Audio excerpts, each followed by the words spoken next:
Most people spend their entire lives reacting to their moods, fears, and impulses. Today, I'm going to show you how to take control of your own mind using a system that has been practiced for more than 100 years. And by the end of this episode, you'll know whether you are running your mind or whether your mind is running you.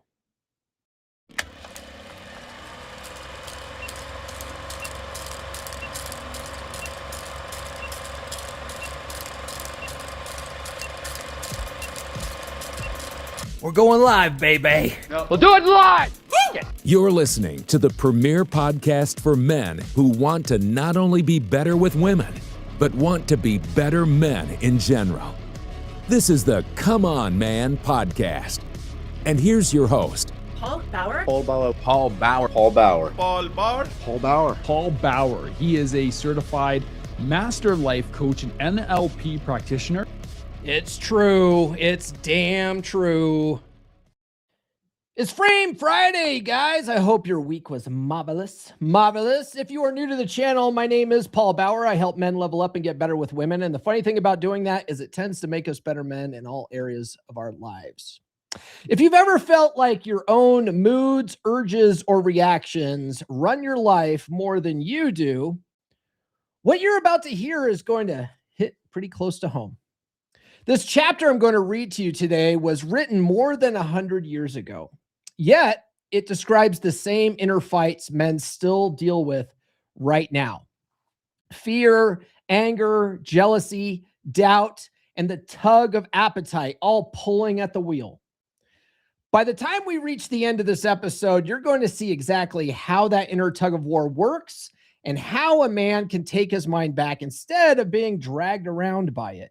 So stay with me through this chapter and my breakdown of it, because what you hear in the last part will make everything at the beginning make sense. Now, what I'm going to read to you is a chapter from the book Thought Vibration, or Law of Attraction in the Thought World. It was originally written in 1906 by William Walker Atkinson. Now, don't worry about it. I'm not going to get too woo-woo for you today. The chapter is on mind building, right? And one of the things I love, right? This is one of the reasons why I am a really big woo-woo guy, is because whether you're into it or not, whether you think it's chick crack or not, the thing about studying it is that it's an excellent framework for working on your own mental frame, because that's largely what it is. Law of attraction is NLP disguised as mysticism. Right? So, and the thing is, if you're a religious guy, your religious beliefs fit nicely in with law of attraction practices. It's sort of, it's not denominational, right? Right. So it doesn't matter what your beliefs are.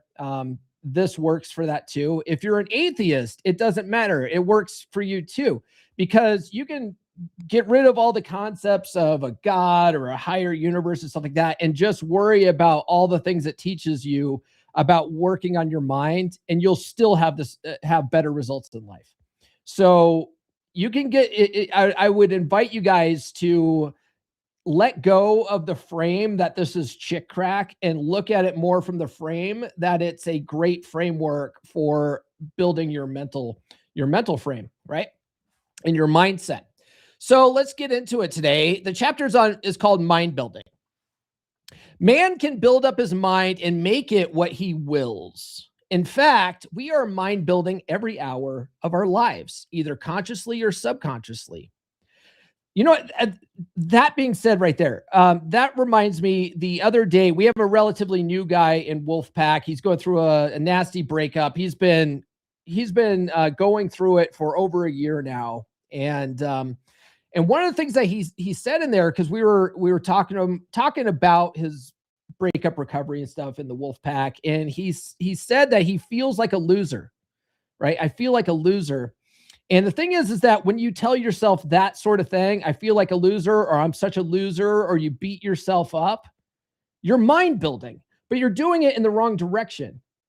Okay. One of the things that I'm a big fan of, and we're going to talk about it here in this chapter, is the concept of an affirmation, right? Well, when you do negative self-talk, like call yourself a loser, it's an affirmation. It's the same thing. It works the same way. And the more you repeat that kind of stuff, the more your subconscious mind believes it, and you create an identity around being a loser.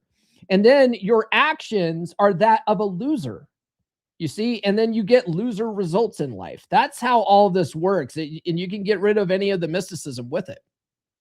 So we're either consciously or unconsciously mind building every day. The majority of us are doing the work unconsciously, but those who have seen a little below the surface of things have taken the matter in hand and have become conscious creators of their own mentality. They are no longer subject to the suggestions and influences of others, but have become masters of themselves. They assert the I and compel obedience from subordinate mental faculties. The I is sovereign of the mind, and what we call will is the instrument of I. Okay, so whenever you say I am, right? That's if you want to think about it from a mind standpoint, that's your third party observer. It's the part of you that can take a step back and even and just look at what you're thinking about and analyze what you're thinking about. Have you ever done that? Have you ever taken a step back and looked at your thoughts and go, damn, why did I think that? Why did I say that? You know, anytime you're sort of questioning your own actions and your own thoughts, that's your third party observer that's built into us. That's your I going, why did I do that? Why am I doing this? Right? Anytime you beat yourself up for doing something, that's your I. He's just kind of a jerk right now, right? Of course, there is something back of this, and the universal will is higher than the will of the individual, but the latter is in much closer touch with the universal will than is generally supposed. And when one conquers the lower self and asserts the I, he becomes in close touch with the universal will and partakes largely of its wonderful power. So when we talk about having strong mental frame in the space, right? Oh, he's holding frame. He's got strong frame and stuff like that. That's someone who's developed their I, right? And they're asserting the power of the I, right? He becomes in close touch with the universal will, partakes largely of its wonderful power. The moment one asserts the I and finds himself, he establishes a close connection between the individual will and the universal will. But before he is able to avail himself of the mighty power at his command, he must first effect the mastery of the lower self. Okay. It's interesting. He says when a guy finds himself in the red pill space, we don't say that. We don't say a red pill man finds himself. We say a red pill man builds himself. Right. And that's essentially what we're going to be doing here. We're mind building. We're not finding ourselves. We're building ourselves. You feel me, dog? By the way, guys, I do have new episodes every Monday, Wednesday, and Friday. Please hit like, subscribe, and hit that notification bell, would you? I have new episodes every Monday, Wednesday, and Friday, and every Friday is Frame Friday, and it's the most important episode of the week because once you get your mind right, everything else tends to fall into place. Think of the absurdity of man claiming to manifest powers when he is the slave of the lower parts of his mental being, which should be subordinate. Think of a man being the slave of his moods, passions, animal appetites, and lower faculties, and at the same time trying to claim the benefits of the will. Now, I'm not preaching asceticism, which seems to me to be a confession of weakness. I am speaking of self-mastery, the assertion of the I over subordinate parts of oneself. In the higher view of the subject, this I is the only real self, and the rest is non-self.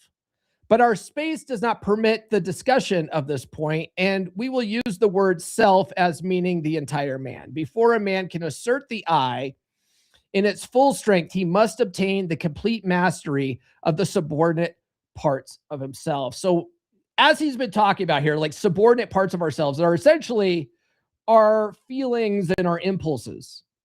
Yeah. So a large part of like really getting to, and he's going to talk about it here, but a large part of exercising and getting, strengthening your sense of frame, right? Or, building the I is, letting go of your impulses to act on emotion. And that could be anything. It could be, someone's talking smack on X and you feel like you need to get into an argument with them, right? That you're being led by your subordinate faculties, your lower self, when you want to get into arguments with people. When you are trying to lose weight and you have an impulse to go get a snack at the gas station, right? And you act on that impulse instead of going, no, I don't need that snack right now, I'm trying to lose weight. That's you exercising willpower, and willpower is a tool of the I, right? It allows you to squash your lower faculties, but only if you strengthen that power, right? And that only comes with practice and repetition. Let me ask you guys this. Which runs you the most right now? Anger, fear, jealousy, or appetite? Let me know in the chat or the comments if you're watching replay. I'm going to be real with you guys. We're in the trust tree. I'm going to be vulnerable with you right now. I would say my appetite has been, my inner fat kid has been getting the best of me lately. And I've been really trying hard to work on that willpower when it comes to like snacking all day and shit like that. I need to, the pants are fitting a little bit tighter right now. I can't have that. So which one runs you the most right now? Anger, fear, jealousy, or appetite? Let me know in the chat, or if you're watching the replay in the comments. Okay. He says, all things are good when we learn to master them, but no thing is good when it masters us. Just so long as we allow the lower portions of the self to give us orders, we are slaves. It is only when the I mounts his throne and lifts the scepter that order is established and things assume their proper relation to each other. We are finding no fault with those who are swayed by their lower selves. They are in a lower grade of evolution and will work up in time. But we are calling the attention of those who are ready to the fact that the sovereign must assert his will and that the subjects must obey. Orders must be given and carried out. Rebellion must be put down and the rightful authority insisted upon. And the time to do it is now. By the way, guys, if you really want to work on this sort of thing and have more of that dominant masculine presence and really program that sort of thing into your subconscious mind, my second book, Psychology Paradigm, it's a part of the Essential Skills of a Masculine Presence series that RP Thor masterminded before he passed away. That's what it's all about. And it's the first book in that series because it lays the foundation of everything else that we wrote. And when you read that, everything else builds on top of that. So if you haven't gotten it yet, I recommend you get it. Have you ever felt like something's holding you back in your relationships? Like you're always on the back foot, struggling to connect with women? You're not alone. Many men are taught to be weak, to defer, to play small around women by their upbringing, by society, by the very world that shaped them. But what if you could break free from the invisible chains that have held you back? What if you could rewrite the script, reprogram the paradigm that's been running your life? This is your chance to step into the man you were always meant to be. In the Essential Skills of a Masculine Presence, Psychology Paradigm by Paul Bauer, the first book in RP Thor's groundbreaking series, you'll learn how to understand and transform the paradigms that have shaped your life. You'll discover how to develop a dominant masculine presence, one that commands respect, inspires trust, and brings fulfillment to your relationships. Don't wait for life to change on its own. Take control. Order your copy of The Essential Skills of a Masculine Presence, Psychology Paradigm now on Amazon. Available in hardcover, paperback, or on Kindle. This is more than a book. It's your roadmap to a life of purpose, strength, and success. Make the decision today. Reprogram your life and step into the man you were meant to be. Indeed. Eric Von Erich's in the house. He says, good morning. Only the absolute best. Wade Emery's in the house with the fire. Hell yeah, brother. Good to see you. Dar Fitness is here. He says, happy Friday, men. Smashing that like button is alpha and free. You know, Dar Fitness sent a super chat on Wednesday and I totally missed it. So I'm going to give him this one. Shame this horse. Yes, because that's what he was after on, on Wednesday. Hey, shit, AJ's in the house. Guys, meet AJ, the Texas Viking detailer. Been a minute since I caught a Come On Man pod live, waiting for my Uber for the interview. Hey, break a leg, man. You got this. Hopefully you get that signing bonus. Ric Flair, what? I don't know. Phil says, hoorah. Mark from Facebook, it looks like he's a little impatient. What have you been talking about? Get to it. Just get to it, man. Just stop all this nonsense talking shit. I don't want to hear from you. Good morning, y'all. Maintaining peace. Good. Appetite. Let's see here. Wade is being grouchy. Oh, I see. Yes. So appetite, John said, is one of his one thing that's running him most. Being grouchy, and let's see, anger, fear, and jealousy. Oh, fuck. Hold on. There we go. Anger, fear, and jealousy are all emotional. Have to control where these emotions are expressed. Proper time and place. I agree. Texas. Let's see here. Oh, shit. We got a $10 super chat from Brother John. $10 super chat. Anger, fear, and jealousy are all emotional. We have to control where these emotions are expressed. Yes, indeed. He said that twice, but let me give him this one. I was just going to say it. This guy fucks. Am I right? He definitely fucks for that one. And Nurse Chick's in the house. She says, good morning, gentlemen. She always gets this. I'm so naughty. Yep. I'm going to come. I will. That pussy must be ridiculous. It is, guys. It is. Shit, I don't want that either. Okay, there we go. All right, let's get back to story time with Paul, baby. Where are we at here? Okay, so you have been allowing your rebellious subjects to keep the king from his throne. You have been allowing the mental kingdom to be misgoverned by irresponsible faculties. You have been the slaves of appetite, unworthy thoughts, passion, and negativeness. The will has been set aside and low desire has usurped the throne. It is time to reestablish order in the mental kingdom. You know what, though? Passion's not negative, though. I don't know. I wonder why he put that in there. That doesn't make sense to me, because one of the things that like I've learned from Bob Proctor. Bob Proctor is one of my mentors in this area anyway. And he always talks about how when you have a goal, you need to be emotionally involved with that goal. Otherwise, you're never going to want to see it through. Now, one might say, desire, you want to have a desire to achieve that goal, right? But one could also say that you're passionate about it, right? That it's almost like a synonym for desire, yes? So I don't know why, unless he's talking about your sexual urges and those are naughty or some shit. Which, it's funny because in like Think and Grow Rich, Napoleon Hill talks about the sexual transmutation of energy, which is you basically refrain from sex and pour that impulse of sex into your mission, and that'll get you there further.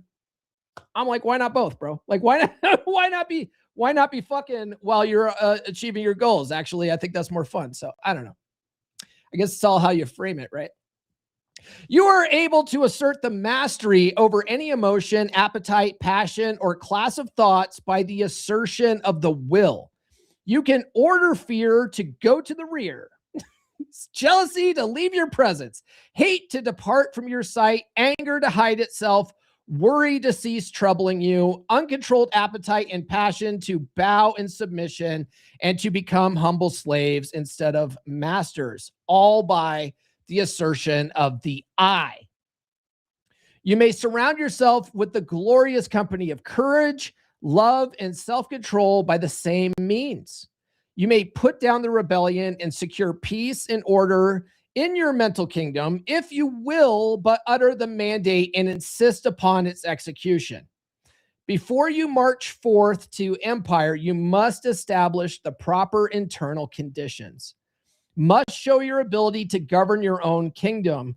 The first battle is the conquest of the lesser self by the real self. By the way, guys, if you are getting value out of these episodes, do consider sending a super chat. Like Brother John. Be like Brother John. Affirmation. Okay, so he's going to give us an affirmation. This is something that I'm a big proponent of. I've had really great results with this sort of thing.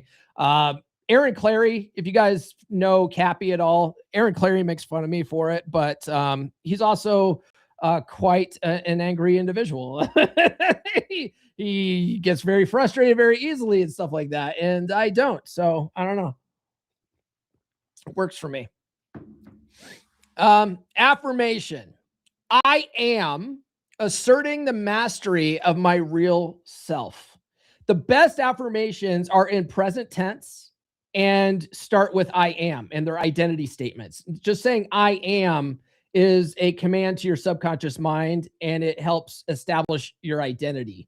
And we get our results in life based on how we see ourselves, you see, because how we see ourselves tells our body how to act and how we interact with everyone else, and that's what gets our results in life. It's not magic. So when you say I am asserting the mastery of my real self, that's a command to your subconscious to start doing that. Repeat these words earnestly and positively during the day at least once an hour, and particularly when you are confronted with conditions which tempt you to act on the lines of lesser self instead of following the course dictated by the real self. Once an hour seems a bit much. I don't know if, who's got time to just, set a timer and every hour say, I am the master of my real self. You know what I mean? I'm a big proponent of doing it multiple times a day, but you only need to do it, 5 times in the morning, 5 times in the afternoon, 5 times at night. And then, if you find yourself standing in line at the supermarket, maybe say this kind of stuff, right? But once an hour is a bit much.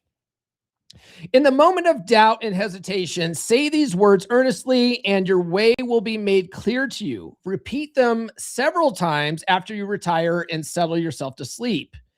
Now, the reason why you want to say that, repeating it right before you go to sleep, is because your subconscious mind tends to work away all night long. Your subconscious mind never sleeps, right? Your conscious mind shuts down for the evening, but your subconscious mind's always working. That's why you're dreaming and stuff like that.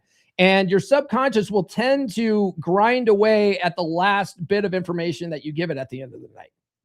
So if you say these types of things right before you fall asleep, your subconscious just processes it all night long. You know what I mean? It's a good exercise to start getting into. But when he says here, let's see here. When he says I'm asserting the mastery of my real self, that's a good thing to say when you've got an impulse to do something. Let's say you're getting ready to go get a snack from Taco Bell, and you're not supposed to be doing that, right? Because you're supposed to be losing weight, but you oh God, I'm my inner fat kid, right? Guys, I'm talking about this kind of stuff from experience, right? Your inner fat kid says, go to Taco Bell. That's a good place to say, I'm asserting the mastery of my real self. I'm not going to fucking Taco Bell right now. You don't need it. You don't need it, right? Drink a Coke Zero instead. But be sure to back up the words with the thought inspiring them, and do not merely repeat them parrot-like. Form the mental image of the real self asserting its mastery over the lower planes of your mind. See the king on his throne. Now, this is important too, right? Because this is a big reason why affirmations don't work for a lot of people, is because they're just reading the words. You know what I mean? Just reading the words by itself doesn't do much. If you've got to put emotion behind it, repetition backed by emotion, and a good way to get the feelings of emotion is by visualizing it. So having the visualization of a king sitting on a throne is fucking wonderful for this, because you're especially your subconscious mind, it doesn't really think in words, it thinks in pictures, right? And so when you do this sort of thing and you back it by emotion, that's what creates new paradigms. Okay. You will become conscious of an influx of new thought, and things which have seemed hard for you will suddenly become much easier. You will feel that you have yourself well in hand, that you are the master and not the slave. The thought you are holding will manifest itself in action, and you will steadily grow to become that which you have in mind. By the way, guys, we have a group where a bunch of guys are working on leveling themselves up and getting better with women, and we have a subgroup, and it's probably the least popular of all the subgroups that we have, right? But it does get a lot of activity in there, and it's our gratitude group. It's our gratitude practice group, and if you're working on your mindset, gratitude practice is a great exercise, because you can't feel depressed. You can't feel anxious. You can't feel angry at people. You can't do any of that kind of stuff when you're practicing gratitude. And that gratitude practice really helps get your mind in a more of a positive direction. And when you have your mind in a positive direction, you'll get more positive results out of life. I would love to have you guys come in the Wolf Pack and help beef up the gratitude practice subgroup. Bear Club? Not anymore.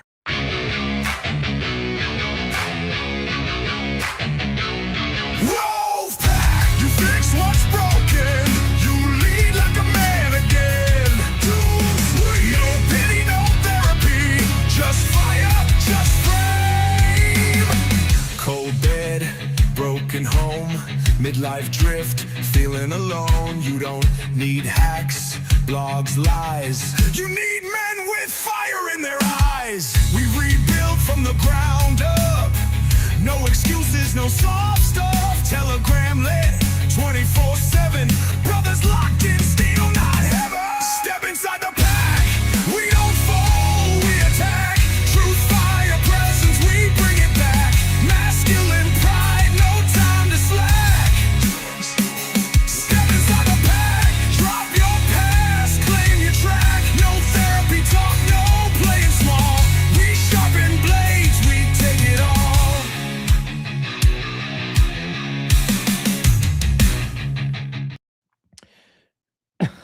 AJ says Cappy is having a blast watching Minnesota fall apart.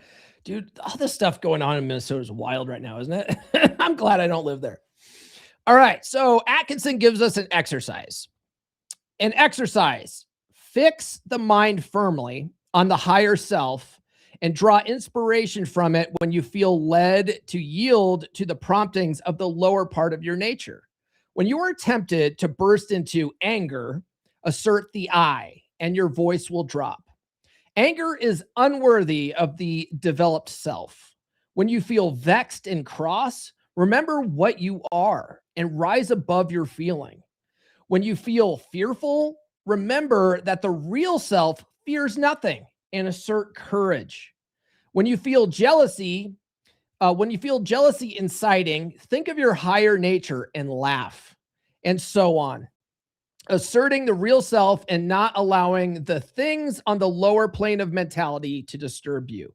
They are unworthy of you and must be taught to keep their places. Do not allow these things to master you. They should be your subjects, not your masters. You must get away from this plane. And the only way to do so is to cut loose from these phases of thought, which have been running things to suit themselves. You may have trouble at the start, but keep at it, and you will have that satisfaction, which comes only from conquering the lower parts of your nature. This is one of the reasons why I say, you can't read a book like Psychology Paradigm once and then be like, yeah, I did it. I read that book. Now I'm a master of myself. You can't read Robert Greene's, Mastery. You can't read that and be like, yeah, I'm a master of myself now. You can't just read it once and do that.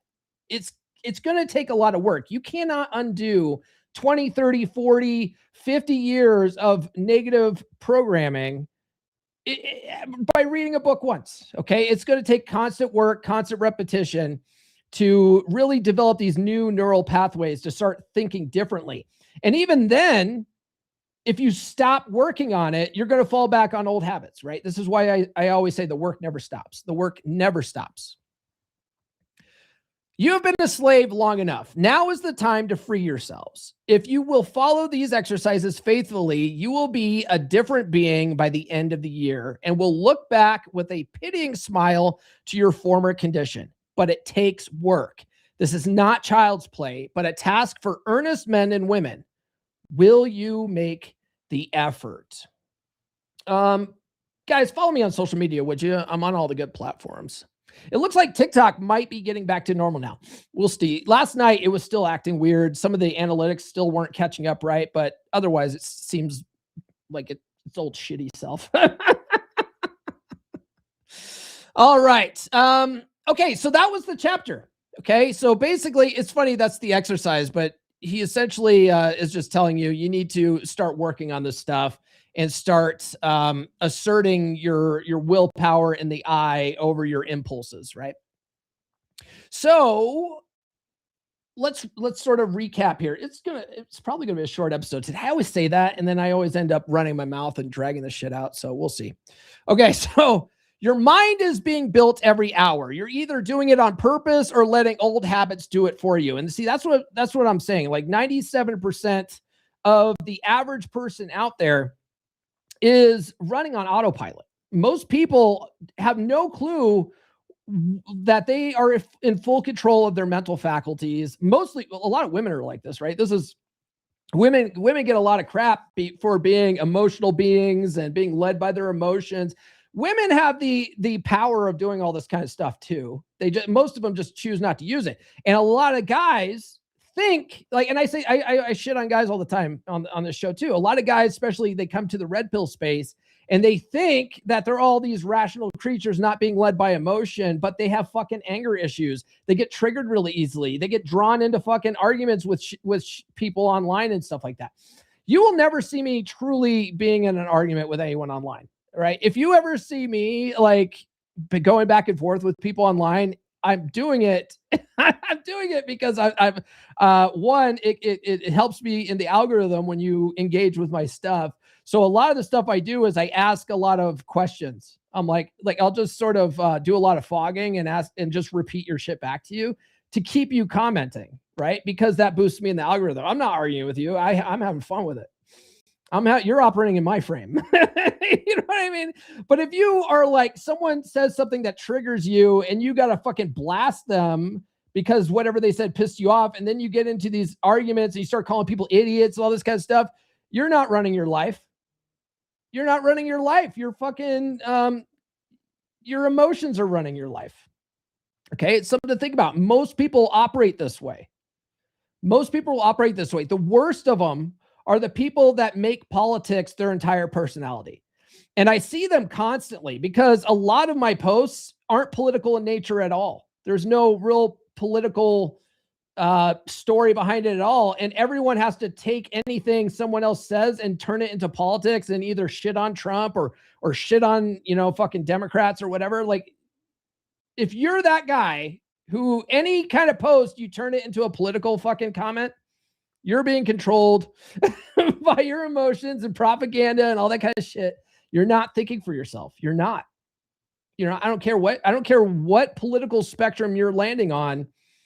If you are there thinking you're fighting the good fight by arguing with people in the comments, you're not doing fuck all. You're not doing anything to change this world. Okay? You're being led by your emotions, and you're being persuaded by mental influence that both political parties do, right? Both political parties operate this way on purpose. There's a method to their madness, right? It's all propaganda and bullshit, and it keeps all you guys fighting and not paying attention to what they're really doing. Something to think about. The part of you that notices your thoughts is not the same part that produces them. The observing part is the one Atkinson calls the real self. And in NLP, we call it like the third party observer, right? But that's your ability to actually sit back and observe your thoughts. A really great book I highly recommend for you guys to read. It's a little bit hard to listen to on audio because the author is really boring as fuck to listen to. And he narrates it. It's The Power of Now by Eckhart Eckhart Tolle or Eckhart Tolle or however you pronounce his name. He is really hard to listen to. And he's got this sort of like, I don't know, I think it's a German accent or something. It's very monotone, very German accent, very subdued. And it's so hard to listen to, but it's such a fucking good book. And he really talks about this, the power of now, and how, and I talk about it a lot on the podcast, but I learned it from him, right? It's that the past and the present, or the past and the future don't exist. The only thing that truly exists is now. And, one of the things that got him to this point of learning all this and realizing that and being more in control of himself was the fact that he wanted to unalive himself at one point. He was like sitting on a park bench, homeless, and he wanted to unalive himself. And he had these thoughts of doing that. And all of a sudden, he just distinctly remembers this third party observer part of himself looking at his thoughts going, what are you doing? Why are you thinking this way? Like, what brought you here? Why you're stronger than this, right? That's what the real self, as Atkinson calls it, is. It's miraculous that we have this ability to be able to sit back and analyze our thoughts and go, why are we feeling this way? Right? Why did I have that impulse? Right? And once you're aware of this stuff, you can change it. Once you're aware of this stuff, continuing to do that is a choice. Right? And then you beat yourself up over it because you're letting your lower self run your life. Okay. This is why you need to start imagining your higher self sitting on his throne going, no, we're not fucking doing that anymore. Right?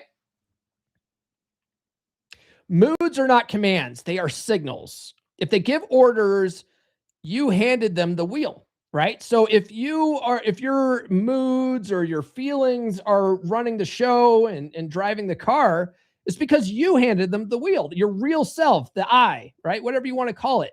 You handed that over and let your emotions run with things, right? You don't want to do that. You need to be controlling those, not the other way around. That's frame. That's a part of mental frame, right? If you ever read the fucking legendary Ryan Stone's book on frame, Praxeology Volume 1 Frame, he talks about frame being a tetrahedron, right? Which is a pyramid, basically. A pyramid or a tripod. You can think of it those three ways. And the emotional pillar is one of the legs of the tripod. And the emotional pillar, physical pillar, and intellectual pillar all come together and support your vision, right? But you need to know where you're going in life. You need to know what you want out of life. And oddly enough, that's exactly what they teach in Law of Attraction, right? What do you want? You got to figure out. No, most guys don't know what the fuck they want. They never plan their life out. They just let life happen to them, right?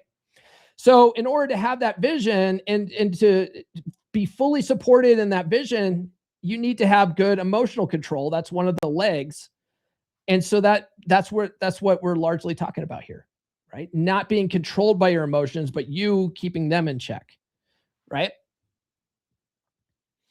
The lower mind reacts, the higher mind decides. Most people never make that swap, right? Most people don't. Have you ever heard anyone say most people are NPCs out there? Have you ever heard that? Most people are. Most people are fucking robots, and they're being led by their emotions through propaganda and advertising. What's really fascinating, guys, it's really fascinating because I run a business, right? I have a podcast. I'm trying to get you guys to come to the podcast. I have books that I want you guys to read. And my books help a lot of people. Like everybody that I've talked to about, after they've read my books, they're like, holy shit, this is really helpful, right? This is really good. The courses I put out there. But learning how to sell those online to get more people to buy them, right? It's fascinating. It's fascinating to learn marketing because a lot of marketing is playing to people's emotions, and most people are controlled by their emotions, And if you don't do that, if you're trying to run a business and you're like, oh, I don't want to do that. I don't want to play to people's emotions. You'll never get any sales because most people make decisions from emotion and then they rationalize it later. Did you know that?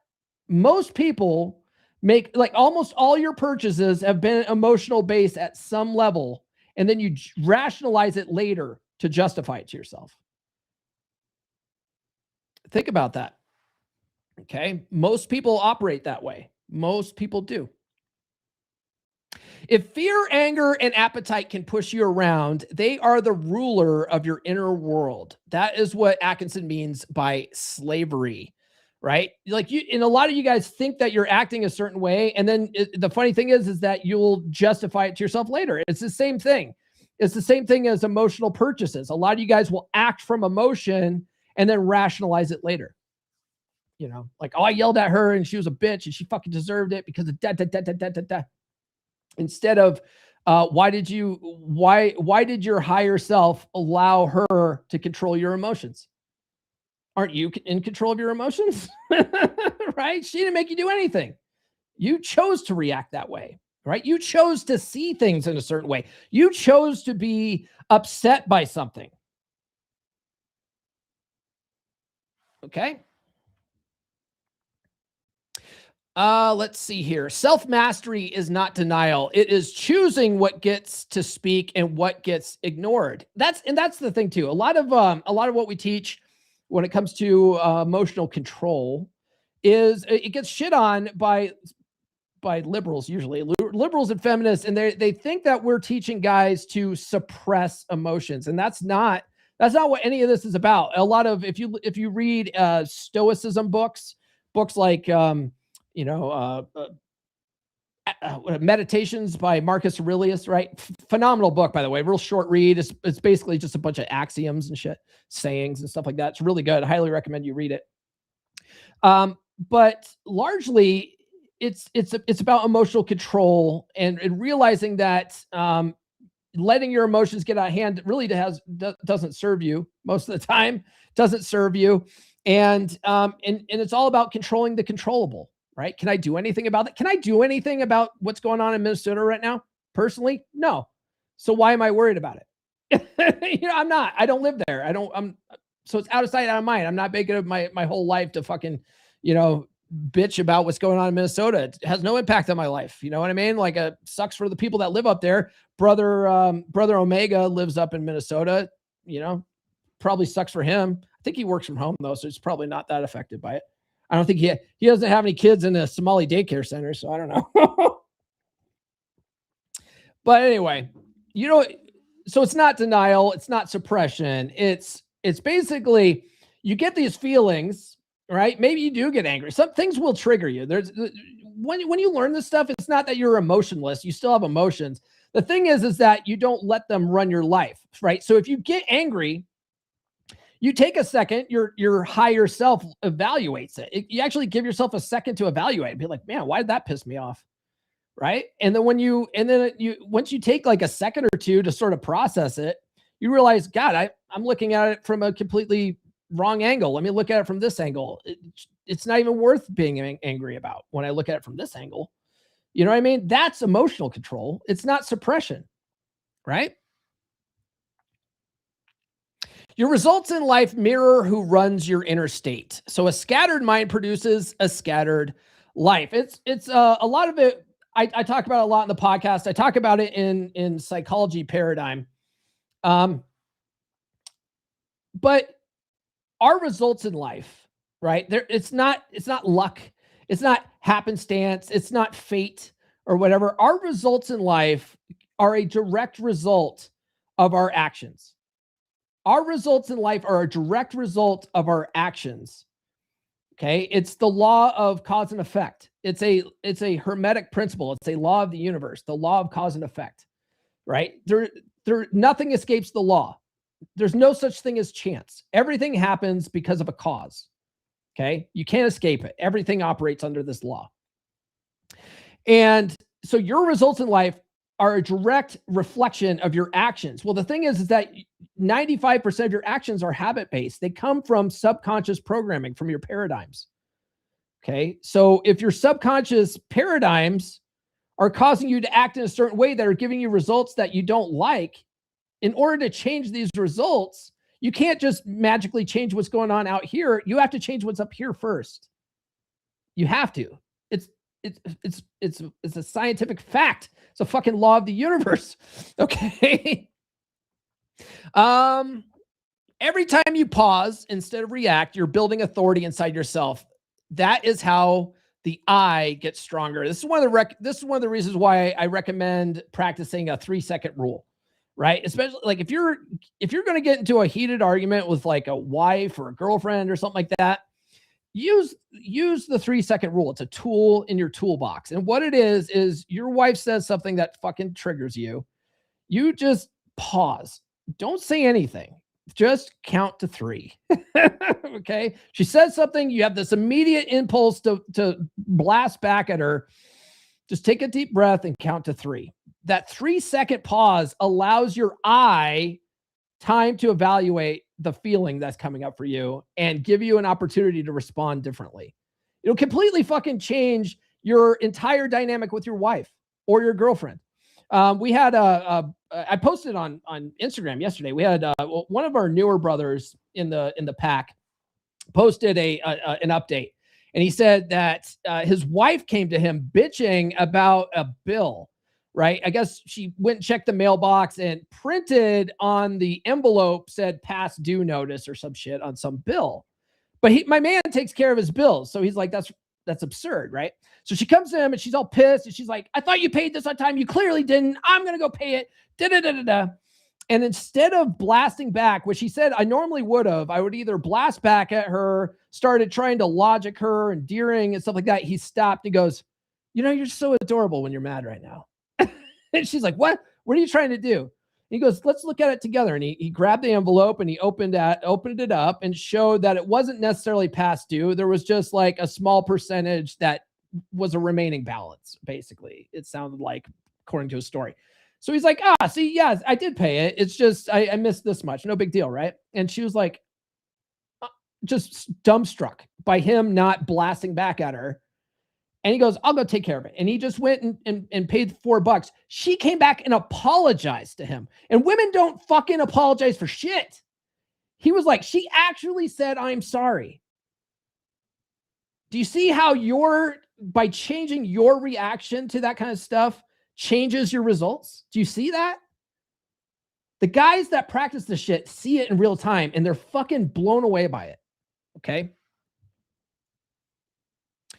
So guys, Atkinson was not talking about wishing. He was talking about control over what you allow to live in your mind. And this weekend is your test. Okay. I'm going to send you guys away with a challenge for the weekend. When something triggers you, I want you to ask yourself one simple thing. Who is in charge right now? Me or this impulse? The I or this feeling? Okay. Practice that this weekend and let me know what comes up for you when you guys show up for the live stream on Monday. All right. What do we got here in the chat? And then we'll wrap this. We'll put a bow on this thing. AJ says, blame QTS and digital realty for the TikTok BS. Oh, are they the ones that run their data centers? Yeah, they allegedly. All the bullshit since Sunday was because of a power outage that caused downstream problems when they were bringing everything back online. I find that highly suspect. They did change hands over the weekend. It's too fucking convenient. Oh, yeah. AJ says, here, hold on. After you read his, get a copy of mine. If you guys didn't know, AJ wrote your book was the second book, wasn't it? The second book or a third book? He was the second or third book in the Essential Skills of a Masculine Presence series. If you guys go on Amazon and just do a search for the Essential Skills of a Masculine Presence, you'll find all the books. But AJ wrote one called Essential Skills of a Masculine Presence, Psychology, Emotion. Right? It's all on emotional mastery. And then Will's in that. Hey, good to see you, brother. He says, good morning, gentlemen. And what's it? Triptocrete.com says, maybe you're right. Maybe you're right. Hey, there's something to this shit. This book was written in 1906, right? 1906, and it still applies today. And what's funny is when I read all this stuff, I read a lot of this older stuff, and I share it too. If you guys want like audio copies of this stuff, they're free in the Wolfpack, in the books like this specifically are in the gratitude group. I drop them free, the free audio books in there, because they're old. They're they're past the copyright date, so they're sort of public domain now, so I can do that. But I mean, a lot of the people that back in the early 1900s are going through the same shit you're going through today. Same shit, same exact shit.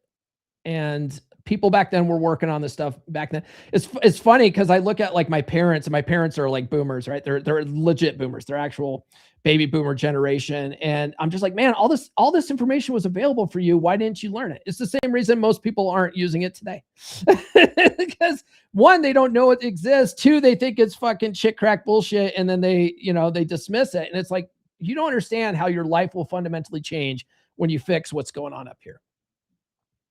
All right, guys, that's all I got for this episode. Tune in to the podcast on Monday. We're going to talk about why over-providing leads your woman into boredom and why that will kill your relationship. If you don't know what I mean by over-providing, well, you're just going to have to tune in on Monday. But I guarantee most of you guys out there are doing it. But that's all we got, guys. Do like, subscribe, hit those notifications. I do have new episodes every Monday, Wednesday, and Friday. And we'll see you next time.